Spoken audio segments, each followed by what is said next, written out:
The birds lay so thick upon the ground that you could not see the dirt beneath them.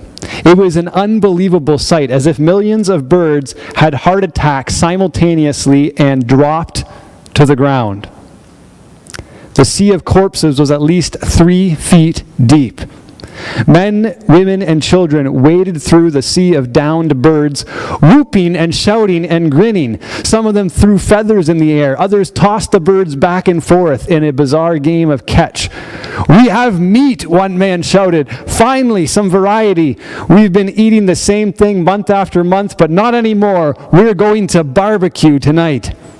The people loaded up basketful after basketful of the birds. Not one basket, not 5 baskets, 10 baskets. It was starting to get absurd. No person could eat this much meat. Not in a day, not even in a month. But it didn't matter. The people did not want to miss out on this opportunity. They hadn't eaten meat for months, and they were going to collect as much as possible. A caravan of people staggered back to the camp, hunched over under thousands of pounds of bird. Once they arrived at the camp, they began preparing to eat. The birds were plucked and gutted, fires crackled, and mouths watered as bird after bird was skewered and placed over the heat. Husbands smiled at their wives as they slowly rotated the birds.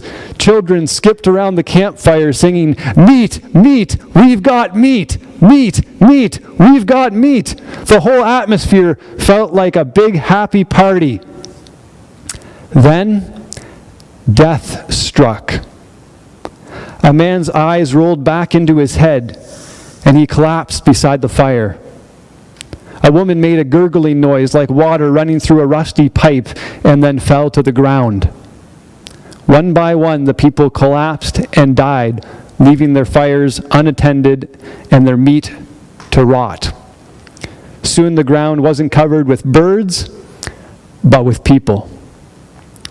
What could cause such a plague? Was the meat poisoned? Were they ambushed by an enemy? Did they contract a violent organ liquefying virus?